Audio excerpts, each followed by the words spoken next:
Sebelum mulai, yuk tonton video berikut.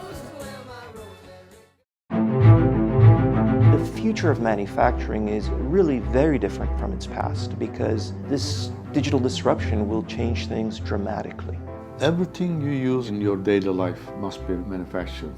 It's important to get education in manufacturing as early as possible because all of these industries are looking for people with specific skills. A manufacturing engineer has to be able to do design, engineering analysis, and manufacturing processes. So a specific example for manufacturing in the future might involve something quite different than what we think about today. We've been in discussions with our biomedical engineering program about making blood products and tissue products to optimize and come up with better ways to make the products that they need. Manufacturing means that you're producing an idea into a product that you can actually use and interact with. Manufacturing engineers typically design processes. Starts from the raw material to the final inspected part. Manufacturing is really neat because you bring ideas into reality. Lots of engineering disciplines are focused on designing them, but manufacturing really brings that design into reality. It appeals to me because I've always been really interested in technology, and that's essentially what manufacturing is. It's heavily mechanical, electrical, controls focused, and all of those things are applicable to working on future technologies that are relevant to everybody.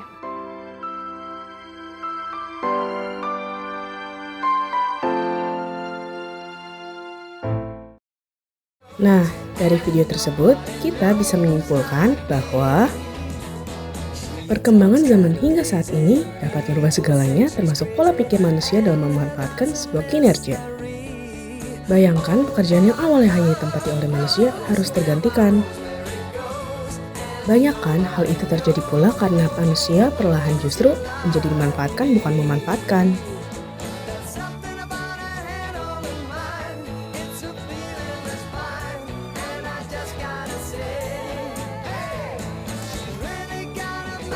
Saat ini kita sedang menghadapi sebuah era digitalisasi yang mana segala hal telah bergantung oleh teknologi, tak terkecuali dalam hal pekerjaan sekalipun.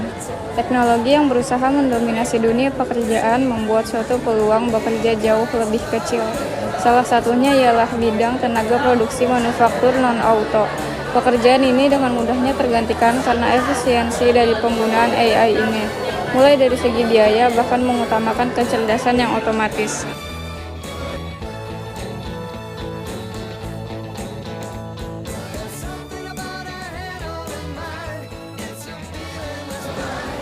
Mengapa tergantinya peluang pekerjaan ini untuk AI menjadi masalah besar?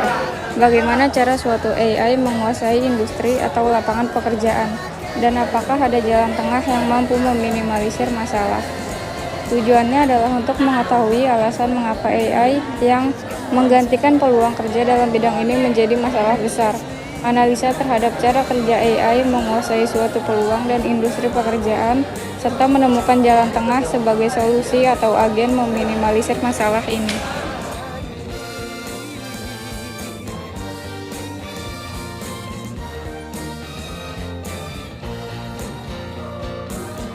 Nah, lanjut, itu adalah tenaga produksi manufaktur non-auto. Nah, tenaga produksi manufaktur non-auto adalah tenaga kerja atau karyawan yang bekerja di sektor manufaktur di luar industri otomotif. Mereka bertanggung jawab untuk menjalankan proses produksi, pengolahan, dan perakitan produk di berbagai sektor seperti elektronik, farmasi, makanan, minuman, tekstil, serta produk konsumen lainnya. Nah, apa sih yang mereka kerjakan? Nah, operator mesin itu mengoperasikan dan memantau mesin produksi dalam pembuatan barang elektronik atau tekstil. Lalu yang kedua adalah pengemasan produk, yaitu menangani pengemasan barang jadi untuk didistribusikan. Terakhir ada inspektur kualitas, yaitu memeriksa dan memastikan produk memenuhi standar kualitas, misalnya di industri makanan dan minuman atau juga. Next ada kecerdasan buatan. Artificial Intelligence atau AI atau disebut juga kecerdasan buatan adalah cabang ilmu komputer yang mengembangkan sistem atau mesin yang dapat melakukan tugas-tugas yang biasanya memerlukan kecerdasan manusia. Nah, contoh dari tugas ini termasuk memahami bahasa, mengenali objek, menyelesaikan masalah, belajar dari data, serta membuat keputusan. Secara sederhana, AI adalah kemampuan suatu mesin atau program komputer untuk berpikir dan belajar dari data atau pengalaman. Contoh dari AI itu adalah asisten virtual, yaitu ada Siri, Google Assistant, atau Alexa yang dapat memahami perintah suara dan memberikan jawaban. Next, ada sistem rekomendasi. Itu algoritma di YouTube atau Netflix yang merekomendasi video atau film berdasarkan preferensi pengguna. Yang terakhir adalah mobil otonom, yaitu mobil yang dapat mengemudi sendiri menggunakan kombinasi teknologi computer vision, machine learning, dan juga sensor.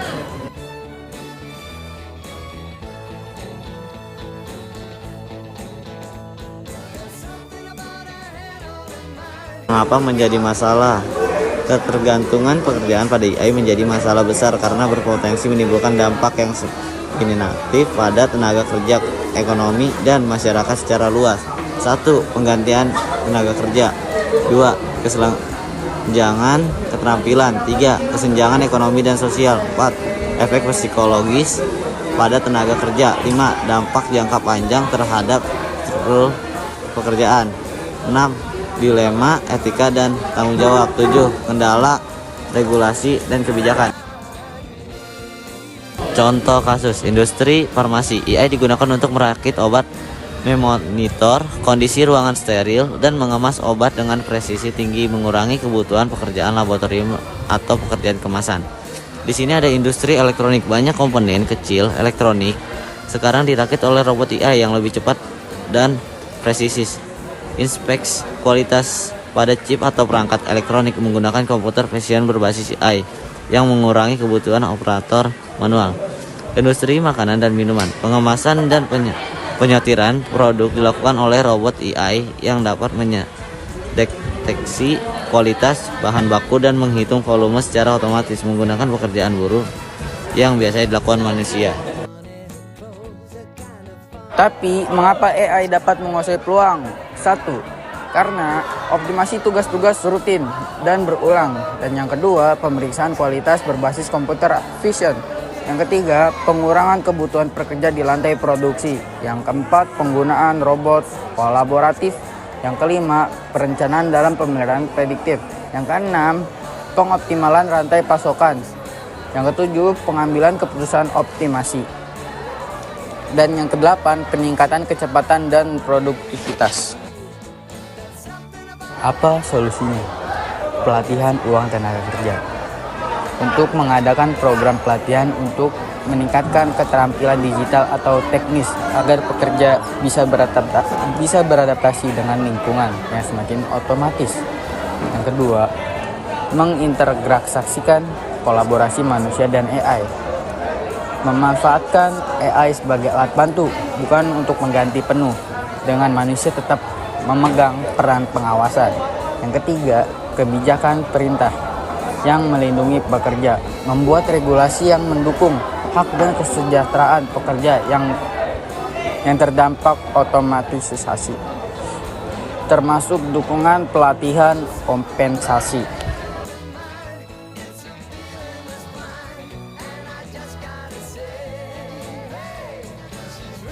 Jadi kesimpulannya adalah secara keseluruhan AI menguasai lapangan kerja di sektor manufaktur non-otomotif dengan menggantikan tugas-tugas rutin, meningkatkan efisiensi produksi, dan mengurangi kebutuhan dan akan tenaga kerja manusia di berbagai tahap produksi. Untuk menghadapi perubahan ini, perusahaan dan pekerja perlu melakukan adaptasi seperti peningkatan keterampilan dan penerapan AI sebagai alat bantu yang dapat bekerja berdampingan dengan manusia, bukan sebagai pengganti penuh.